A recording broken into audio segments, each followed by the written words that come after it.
धुंधली मैया डर गई और धुंधली मैया रात्रि के समय अंधेरी रात्रि में वह चल दी अपने घरों से, एक अंधकूप में जाकर के गिर गई, उनका सो प्राणांत हो गया। इसने बाजार से 5 स्त्रियों को लाया और वह 5 स्त्रियां हम सभी लोगों के पास भी सदैव रहती, इनसे बचने की कोशिश करना चाहिए। वह कौन है 5? उनका नाम क्या है? काम, क्रोध, मद, मोह, लोभ, जो समय समय पर इस जीव को ठगती हैं। अब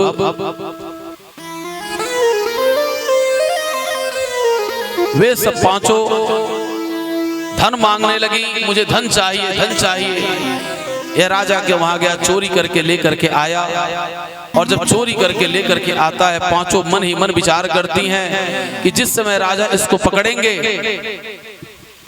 जब इसको पकड़ेंगे तो हम सभी लोग इसी के साथ दंड पाएंगे। अब यहाँ पर एक बहुत गंभीर बात है, आप लोग विचार करें। जब इस जीव को, आत्मा को, काम, क्रोध, मद, मोह, लोभ, ये 5 पत्नियां मिलकर के इस आत्मा को ठगती हैं,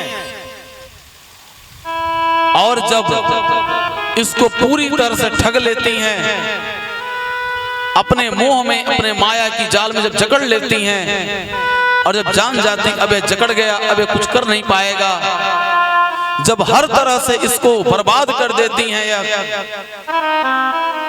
उसके बाद जब जानते हैं कि भगवान के वहां, यमराज के वहां, धर्मराज के वहां जब इसको दंड मिलेगा तो इसके साथ हम भी दंड पाएंगे, इसलिए वह पहले ही, मृत्यु से पहले काम, क्रोध, मद, मोह, लोभ वह छोड़ के सब के सब चले जाते हैं। ठीक उसी प्रकार से आज 5 पत्नियां धुंधकारी की उसको मार करके उसी आंगन में उसका स्थान दे दी, और वहां से वह सब धीरे धीरे करके चली गई। कोई पूछता, अरे भाई धुंधकारी भाई नहीं दिखाई दे रहे हैं, तो परदेश गए हैं कमाने। इस प्रकार से एक एक करके घर को छोड़ करके चली गई। जब इस शरीर में आत्मा नहीं रहती है तो यह सब धीरे धीरे निकल जाते हैं। अब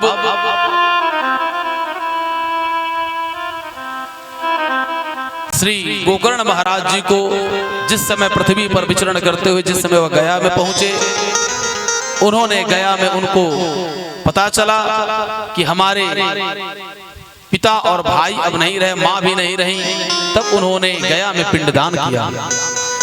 गया श्राद्ध सते नामपि मुक्तिर्मे न भविष्यति,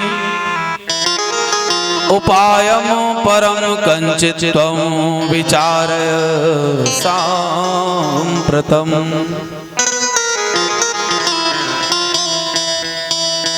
आप गया में 1 बार नहीं, 2 बार नहीं, 1000 बार आप पिंडदान करिए, लेकिन जब तक आप अपने घर पर भागवत जी नहीं कराएंगे, तब तक इन जो जल करके, डूब करके, कट करके, फसली लगा करके, एक्सीडेंट से, गोली से जो लोग मर जाते हैं, तब तक उनका उद्धार नहीं होता है।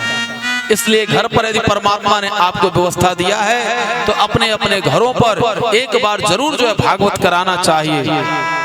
वर्तमान समय की स्थिति परिस्थिति यह चल रही है, कुछ लोग क्या करते हैं कि वृंदावन धाम में महाराज जी हमारा भी मूल पाठ कर दीजिए, हमारा भी मूल पाठ कर दीजिए, हमारा भी मूल पाठ करा दीजिए। नहीं, यदि परमात्मा ने आपकी व्यवस्था दी है तो आप अपने गांव पर कराइए, अपनी मातृभूमि पर कराइए, अपने घर पर कराइए, उसका लाभ आप देखिए, वहां से भी आपको लाभ मिलेगा। लेकिन जिस निमित्त आप करा रहे हैं वह लाभ आपको नहीं मिल पाएगा। जिन पितरों के उद्धार के लिए आप करा रहे हैं वह आपको अपने घर पर ही कराना पड़ेगा। अब इन्होंने गया में पिंडदान किया। पिंडदान करने के बाद यह अपने घर पर आए तो जिस घर में दीपक बत्ती नहीं जलता हुआ घर बहुत ही जल्दी गिर जाते हैं, क्योंकि वहां प्रेतों का वास होता है। सभी लोग इनके कर्म से बहुत प्रसन्न थे और सभी लोगों ने बुलाया कि आइए गोकर्ण जी हमारे वहाँ आइए, हमारे वहाँ आइए। आपका व्यवहार ही लोगों को अपने तरफ आकर्षित करता है। लेकिन गोकर्ण महाराज किसी के वहां नहीं गए। उन्होंने क्या कहा, जननी जन्मभूमिश्च स्वर्गादपि गर्यसे। जो जन्मभूमि होती है वह स्वर्ग से भी बढ़ करके होती है। अपने जन्मभूमि पर गए और वहां पर उन्होंने जाकर सफाई करी और वहीं पर वह जाकर के लेट गए। रात्रि के समय कभी सियार के रूप में, कभी भैंसे के रूप में, कभी कुत्ते के रूप में, कभी गधे के रूप में कोई आता है।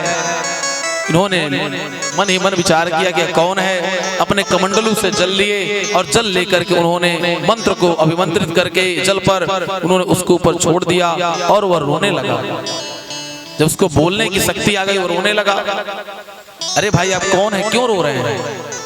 हे गोकर्ण भैया मैं कोई और नहीं, आपका बड़ा भाई, मैं धुंधकारी हूं। अरे आपकी ऐसी दशा, आपकी ऐसी दशा कैसे हो गई? हमने तो आपके लिए पिंडदान किया था, मेरा उद्धार नहीं हुआ। मैं इतना बड़ा पापी हूं कि मेरा उद्धार नहीं हुआ। अब मन ही मन विचार करने लगे क्या किया जाए। जो जल करके डूब के किसी प्रकार से जो प्रेत योनि में चला जाता है, कहने का तात्पर्य है किसी भी प्रकार से जो प्रेत योनि में चला जाता है,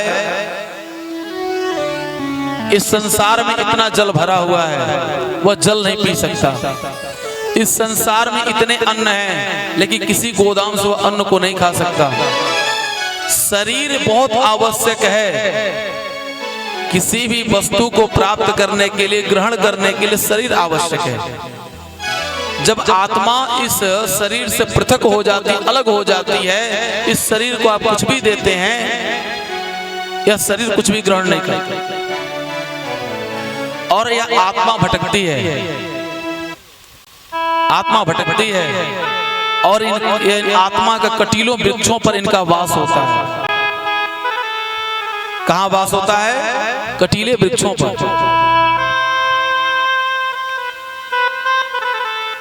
एक समय की बात श्री तुलसीदास जी महाराज जब अयोध्या के संतों ने उनको दुख देना आरंभ किया तो वह इस अयोध्या को छोड़ करके वह काशी में चले गए, बनारस चले गए और वहां पर वह नित्य थोड़ा सा जल एक कटीले वृक्ष पर दे दिया करते थे, बेर के पेड़ पर। एक उस पर आत्मा रहता था, वह आत्मा प्रसन्न हो गया और उसने कहा, हे महाराज आप मुझे दूध और जल दिया करिए। इस पृथ्वी के अंदर कहां पर सोना चांदी हीरे मोती जवाहरात मैं आपको बता दूंगा, आप निकाल लीजिएगा, लेकिन मुझे जल और दूध आप नित्य दिया करिए। उन्होंने कहा कि मैं ऐसा नहीं कर सकता, मुझे धन की कोई कामना नहीं है। यदि आप मुझे बता सकते हैं तो इतना बताइए कि भगवान मुझे कहां मिलेंगे। उस आत्मा ने कहा, मैंने तो भगवान को नहीं देखा, लेकिन हाँ एक बात मैं जानता हूं कि चित्रकूट में कथा होती है और हनुमान जी वहां नित्य आया करते हैं। अच्छा, हनुमान जी का दर्शन आपको हो सकता है। तुलसीदास जी महाराज काशी से चित्रकूट आए और जहां कथा हो रही थी उन्होंने देखा कि एक कोढ़ी व्यक्ति सबसे पहले आया और वह बैठ गया। और जब कथा पूर्ण हुई, कथा पूर्ण होने के बाद सभी लोग जाने लगे, तुलसीदास बैठे हुए थे। हनुमान जी की एक विशेषता है, कहीं भी कथा हो और एक साथ 1000 जगह कथा हो, 1,00,000 जगह कथा हो, हनुमान जी उतना रूप बना करके अपना उस स्थान पर पहुंच जाते हैं।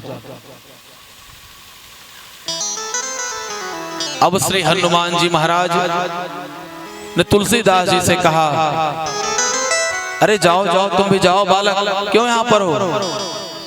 उन्होंने कहा, नहीं महाराज मुझे तो आपके साथ चलना है। अरे मेरे साथ कहाँ चलोगे, मैं कोढ़ी बाबा, मेरे साथ कहाँ चलोगे? अरे नहीं महाराज, आपके घर पे चलना है। अरे तो मेरा कोई घर नहीं, कहाँ चलोगे मेरे साथ, जाओ ना। तुलसीदास जी जाकर के चरणों में गिर पड़े, हे प्रभु आज तक बहुत भटका, लेकिन आज मैं आपके साथ जाऊंगा। हनुमान जी ने कहा जानते हो मुझे, मैं देखो कोढ़ी हूं, मुझे नहीं कुछ मिलता खाने पीने को। उन्होंने कहा प्रभु जो आपको ना जानता हो उसको बतलाइए, लेकिन मैं तो कल से ही आपकी लीला देख रहा हूं, आप सबसे पहले आते और सबसे बाद में जाते हैं, और आप कोई और नहीं, आप हमारे हनुमान जी हैं। कौन कहा मैं हनुमान जी हूं? ठीक है, नहीं आप हनुमान जी हैं, आप एक बाबा हैं, तो आप अपने साथ मुझे लेते चले, मुझे नहीं कहीं जाना। अब हनुमान जी चक्कर में पड़ गए। हनुमान जी महाराज कुछ आगे गए, अपने स्वरूप में आ गए। हनुमान जी महाराज ने कहा कि आज के बाद तुलसीदास, आज के बाद मैं शरीर धारण करके मैं कहीं नहीं आऊंगा, सूक्ष्म रूप में आऊंगा, जो कि फिर यह गलती ना हो। हनुमान जी महाराज हर कथा में आते हैं और सबसे पहले कथा में आते हैं, और जब कथा से सभी भी उस पांडाल से एक एक लोग चले जाते हैं, तब हनुमान जी जाते हैं। हनुमान जी महाराज ने कहा कि आपका जो जन्म हुआ है यह बहुत ही, इस जन्म में आपको कार्य करना है, तो क्या करें? आप जो है राम जी का नाम आप जो है सुमिरन करिए। वह राम जी के नाम का सुमिरन कर रहे हैं, राम की कथा लोगों को सुना रहे हैं।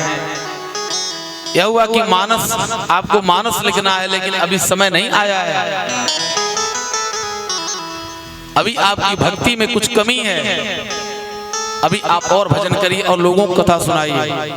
उस समय अकबर का शासनकाल था। अकबर ने जब यह बात सुना कि एक ब्राह्मण बालक है जिसका नाम तुलसी है और वह राम की कथा सुनाता है, वह उसने क्या किया, अपने बंदी, अपने जो उनके सिपाही थे, सिपाहियों से कहा कि जाकर के उसको बुला कर लाओ, और राम भी एक राजा था, हम भी एक राजा हैं, हमारी कथा वो सुनावे, कथा कहे। तुलसीदास जी नहीं आए, यह उसको पकड़ लाओ। तुलसीदास जी को पकड़ लिया गया। अकबर ने कहा राम भी एक राजा थे और मैं भी एक राजा हूं, मेरी कथा कहो। उन्होंने कहा ठीक है, मैं तुम्हारी कथा कहूंगा, लेकिन एक शर्त है, तुम भी अपने पिता के आज्ञा पर वनवास को जाओ, खरदूषण नाम के दैत्य को तुम मारो, सीता का हरण होवे, समुद्र पर पुल बनाओ, लंका पर विजय प्राप्त करके पुष्पक विमान से आओ, जितना राम जी ने किया उतना तुम भी करो, मैं तुम्हारी कथा करूंगा। इतना सुनते ही उसने कहा ये मुझसे जवाब सवाल करता है, इसको उठा कर बंदी गृह में डाल दो। बंदी गृह में हनुमान जी जब यह पड़ गए, हनुमान जी का ध्यान करते हैं। श्री तुलसीदास जी हनुमान जी का अनन्य भक्त हैं। अब तुलसीदास जी मन ही मन विचार कर रहे हैं कि मैं क्या करूं। तो अभी यह किसी को गुरु नहीं बनाए थे, मन ही मन गुरु मान रहे थे। आज इन्होंने निश्चय कर लिया कि हनुमान जी के अलावा मेरा और कोई गुरु नहीं रहेगा। हनुमान जी को इन्होंने गुरु बनाया और तुलसीदास बाबा ने उसी बंदी गृह में हनुमान चालीसा की रचना की। हनुमान चालीसा प्रथम रचना है तुलसीदास जी की। श्री गुरु चरण सरोज रज निज मन मुकुर सुधार, वर्णो रघुबर बिमल यशो जो दायक फल चार, बुद्धिहीन तनु जानिके सुमिरौ पवन कुमार, बल बुद्धि विद्या देहु मोहि हरहु कलेश विकार। हनुमान जी का उन्होंने ध्यान किया और उन्होंने क्या कहा, हनुमान चालीसा आप लोग पढ़ते हैं। हनुमान चालीसा में 2 लाइन बहुत ही सबको ध्यान रखना चाहिए। क्या? जो 7 बार पाठ कर कोई, जो 7 बार पाठ कर कोई, छूटे बंदे महासुख होई, छूटे बंदे महासुख होई। जो 7 माने 100, जो 100 बार पाठ करता है वो बंदी गृह में भी हो वो छूट जाता है। अभी हम एक बताएंगे उदाहरण स्वरूप, लेकिन एक शर्त है। क्या शर्त है? अगली एक लाइन आती है, उस लाइन पे ध्यान देना चाहिए। तुलसीदास सदा हरि चेरा, तुलसीदास सदा हरि चेरा, की जयनाथ हृदय महडेरा, की जयनाथ हृदय महडेरा। ये 2 लाइन आप लोगों ने सुना। जो 7 बार पाठ कर कोई, छूटहि बंदी महासुख होई। जो 100 बार पाठ करे, लेकिन क्या कैसे करे, क्या करना चाहिए? तुलसीदास सदा हरि चेरा, की जय नाथ हृदय महडेरा। तुलसीदास जी ने अपने लिए किया था, आपके लिए नहीं। ये अवधि भाषा है। महडेरा मतलब हमारे हृदय में आप विराजमान हुई हे नाथ। जिस समय आप हनुमान चालीसा का पाठ करें संकल्प लेकर के, उस समय तुलसीदास जी के नाम की जगह पर अपना नाम लगा लेना चाहिए। शर्त यह है। देवरिया जिला जानते हैं ना? देवरिया जिला गोरखपुर के बाद देवरिया जिला पड़ता है। देवरिया के बाद बिहार आ जाता है। देवरिया जिला के एक पांडे जी जो थाईलैंड में उनका आजीवन कारावास हो गया था। आजीवन कारावास हो गया था। बस सभी लोग, उनके घर वाले परेशान, उनके घर वाले परेशान, और सभी लोग की किसी प्रकार से छूट जावे। तो जो आज वर्तमान समय जो मुख्यमंत्री आपके जोगी बाबा हैं, उस समय सांसद हुआ करते थे, और हिंदू युवा वाहिनी के यह अध्यक्ष ये है। हिंदू युवा वाहिनी के सब कुछ है। जो वहां पर बंदी गृह में जो वहां पर बंद थे, वह हिंदू युवा वाहिनी से थे। यहां से इंडिया से 5 लोग गए थे। उन 5 लोगों में एक जोगी बाबा थे, और जो एक व्यास जी आपके सामने बैठे यह थे, और 3 विद्वान और थे जो पूर्वांचल के बड़े अच्छे जो है, एक ज्योतिषी माने जाते हैं और 2 विद्वान माने जाते हैं। 2.5 लाख हनुमान चालीसा का पाठ का संकल्प लिया गया। 1.25 लाख पाठ होते होते जज की बुद्धि बदल गई। उसने कह दिया कि हमने जो जजमेंट दिया वह गलत था, और वह बिल्कुल निर्दोष है। अर्थात हनुमान जी में वह शक्ति है कि वह ना को भी हाँ करा दें और हाँ को भी ना करा दें। हनुमान जी के उनके पूंछ को पकड़े रहे, उनके चरणों को पकड़े रहिए। निश्चित रूप से उनके चरणों को आप पकड़े रहेंगे, कल्याण हो जाएगा। प्रेम से बोलिए अनंत बलवंत हनुमान जी महाराज की जय हो। इसलिए हनुमान जी की कृपा सब पर होवे। यह किस बात पर कह रहे थे? यह प्रेत पर बात चल रही थी, जो धुंधकारी प्रेत योनि में चला गया। अब गोकर्ण महाराज ध्यान करते हैं कि मैं क्या करूं, वह उत्तम उपाय क्या करूं। आकाशवाणी होती है, उनके पास ज्ञान नहीं कि मैं क्या करूं। तब उन्होंने सूर्य नारायण से पूछा। सूर्य नारायण ने बतलाया कि आप भागवत कथा का आयोजन करिए। भागवत कथा का आयोजन किया गया। 7 गांठ की बांस पर, जिसे सप्त ग्रंथि कहते हैं, वह सप्त ग्रंथि का बांस कौन है? यह शरीर है। ये देखा जाए, विचार किया जाए तो काम, क्रोध, मद, मोह, लोभ, मात्सर्य, पाखंड, अन्याय, झूठ, यह जो 7 हैं, यह आपके शरीर में, हमारे शरीर में बैठे हुए हैं। और यह अनेकों प्रकार से, पहले विद्यालय में प्रार्थना कराई जाती थी, अब तो तमाम चीजें बदलती चली जा रही हैं। विद्यालयों में प्रार्थना होता था, छल, दंभ, द्वेष, पाखंड, झूठ, अन्याय से निस्दिन दूर रहे, जीवन हो शुद्ध सरल अपना, निज प्रेम सुधार से बरसावे।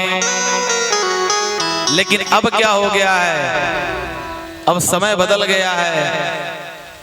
छल, दंभ, द्वेष, पाखंड, झूठ, अन्याय में निस्दिन लगे रहे। धन किसी भी प्रकार से आवे, चाहे छल से आवे, चाहे कल से आवे, चाहे बल से आवे, धन आना चाहिए। भगवान से मांगिए, मांगना बुरी बात नहीं है।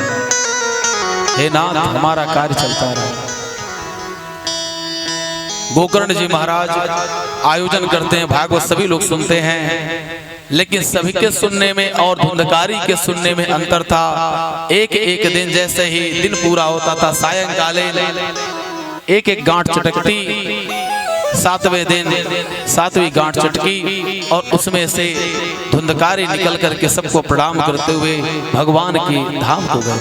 प्रेम से बोले वृंदावन बिहारी लाल की। इसके बाद जितने भी वहां लोग कथा सुन रहे थे, सभी लोगों ने क्या किया, कहे कि प्रभु हमारे साथ अन्याय करते हैं, और धुंधकारी ही क्यों, उनकी ही सदगति क्यों हुई, उनको ही क्यों मोक्ष मिला। यह हुआ कि जिस तरह से धुंधकारी ने कथा सुना, उस प्रकार से और किसी ने कथा नहीं सुनी। अच्छा, ईमानदारी से आप बताइएगा, यहाँ जितने लोग बैठे हुए हैं, शरीर सबकी एक पास है, लेकिन क्या मन एक पास है? किसी का मन जो है अहमदगढ़ है, किसी का मन डिवाई है। डिवाई शायद बहुत बढ़िया जो पकौड़ी मिलती है, डिवाई में पकौड़ी मिलती है। किसी का मन जो है एक गिलास का चमचम खाने में है। अर्थात सबका मन अलग अलग है, और जिसका मन यहाँ पर भगवान के पास है, तो भगवान को भी उसको ध्यान करना पड़ेगा ना। अगली बार पुनः सावन महीने में, हर महीनों का नाम अलग अलग क्यों है? वह नक्षत्र के ऊपर और उस महीने के कुछ कारण है। इसलिए श्रवण करने से, उसके पहले उसका नाम श्रावण नहीं था, श्रवण करने से उसका नाम श्रावण मास हुआ। श्रवण माने सुनना, श्रवण करने से उसका नाम, उस महीने का नाम श्रावण मास हुआ। और सभी लोग, कुंदनपुर वासी सभी लोगों ने भगवान की कथा सुनी, और कथा सुन करके इस धरा धाम को छोड़ करके परमपिता परमेश्वर के धाम को गए। प्रेम से बोले वृंदावन बिहारी लाल की जय हो। जाने क्या अमृत भरा हुआ, जाने क्या अमृत भरा हुआ, भगवान तुम्हारी भागवत। जाने क्या अमृत भरा हुआ, भगवान तुम्हारी भागवत। जाने क्या अमृत भरा हुआ, भगवान तुम्हारी भागवत में। जाने क्या अमृत भरा हुआ, भगवान तुम्हारे भागवत में।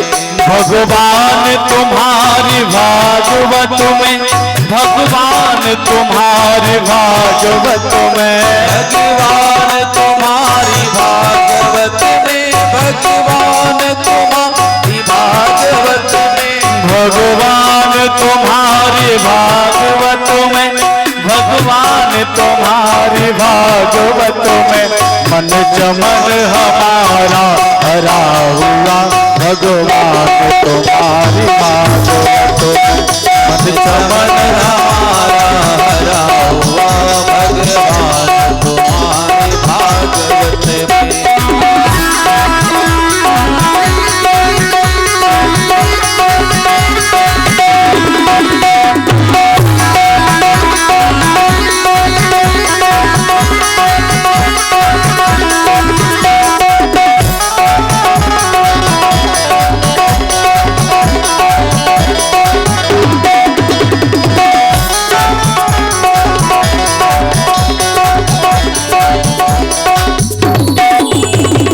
शोक मोह से घिर आए तब भगवत वचन हृदय आए। जब शोक मोह से घिर आए तब भगवत वचन हृदय आए। कल्याण कल्याण खजाना भरा हुआ भगवान तुम्हारी भागवत में। कल्याण खजाना भरा हुआ भगवान तुम्हारी भागवत में। जाने क्या अमृत भरा हुआ भगवान तुम्हारी भागवत में।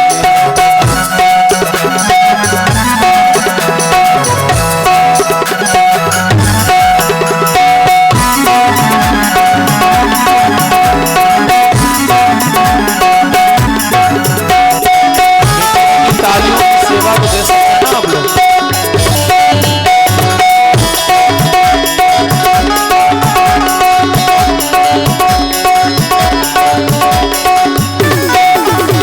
भगवत ग्रंथों से न्यारी है शुद्ध जग की अनुभवकारी है।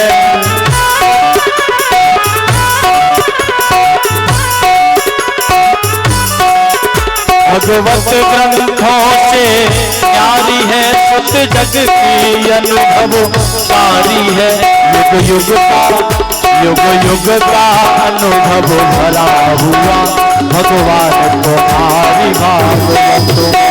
जाने क्या अमृत भरा हुआ भगवान तुम्हारी भागवत में। जाने क्या अमृत भरा हुआ भगवान तुम्हारी भागवत में। जाने क्या अमृत भरा हुआ भगवान तुम्हारी भागवत में।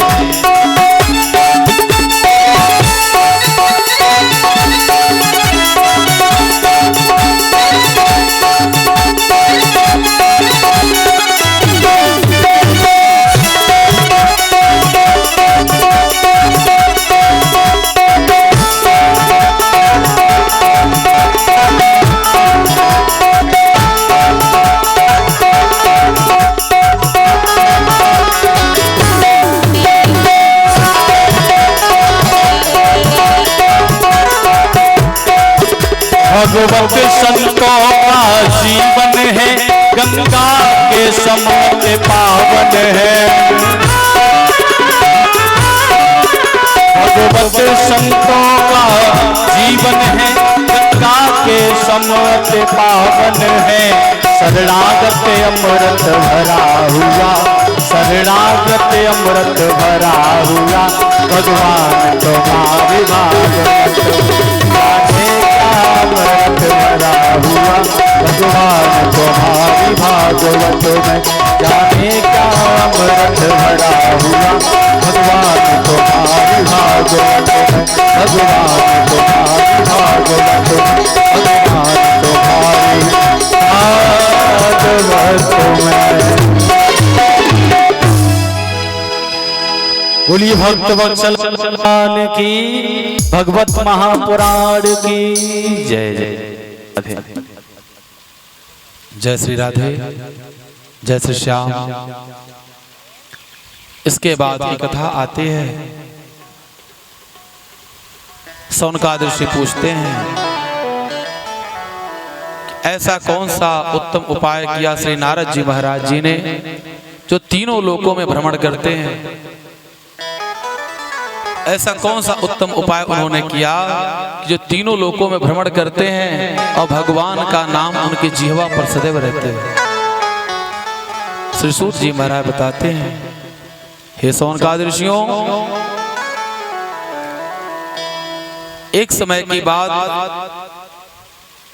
नारद जी की माता जी अपने परिवार से क्षुब्ध होकर के, दुखी होकर के श्री नारद जी को लेकर के अपने घर से निकल दी। उनको सूझ नहीं रहा था कि मैं कहां जाऊं। माताएं अपने दुख को बर्दाश्त कर लेती हैं, लेकिन बच्चों के दुख को बर्दाश्त नहीं कर पाती। नारद जी की माता जी नारद जी को लेकर के चल दी। रास्ते में चातुर्मास करने के लिए श्री